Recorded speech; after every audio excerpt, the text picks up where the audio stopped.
a valley of towering aspiration, where every peak seemed to demand a relentless climb. The people were driven. They built impressive structures, organized grand events, and pursued success with fierce determination, believing their own strength and cleverness were all they needed. Yet, beneath this outward drive, a quiet exhaustion festered. When challenges rose, they would push harder, striving to prove their worth, often ignoring their limits. Setbacks brought not just frustration, but deep self-criticism and a subtle arrogance that made accepting help difficult. Impatience was rampant. If immediate recognition wasn't found, spirits would often sag, and resentment might simmer. This constant struggle to do everything by their own might, leading to burnout and a quiet fear of not measuring up, was a pervasive problem that dimmed their collective joy.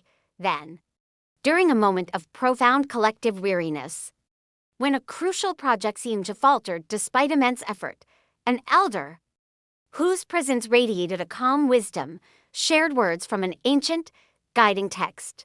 Their voice, gentle yet firm, resonated through the tired assembly. Humble yourselves, therefore, under God's mighty hand, that he may lift you up in due time. 1 Peter 5-6. A hush fell.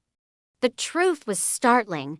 The problem wasn't a lack of effort, but a lack of humility or reluctance to acknowledge their own limits and the vastness of a higher power.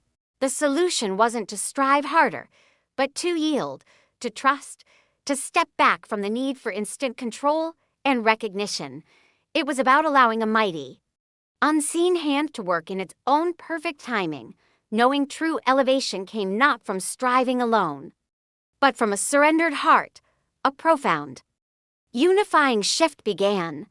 Our community started humble hand projects, dedicating efforts to communal tasks traditionally overlooked or deemed less prestigious, like mending neglected pathways or tending the village's wild corners. Doing so without seeking personal credit, but for the sheer joy of service. We then launched Patient Progress Pledges, where each person committed to trusting a slower, more deliberate pace in their personal and communal goals, finding peace in the journey, not just the destination.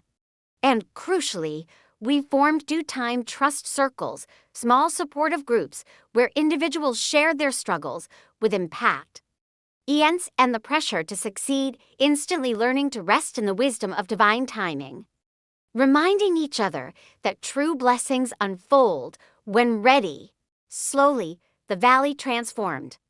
The frantic chase lesson replaced by a deep shared sense of peace, resilience, and a quiet confidence, knowing they were being sustained and lifted by a power far greater than their own, in a time far more perfect than their own.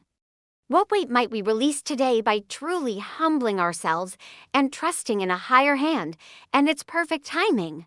Share your thoughts below, or tell us about a time when surrendering control led to unexpected blessings or elevation. If these stories bring light to your day, your tips and donations truly help our work. Find the link at code-v.com/CERcast. Thank you.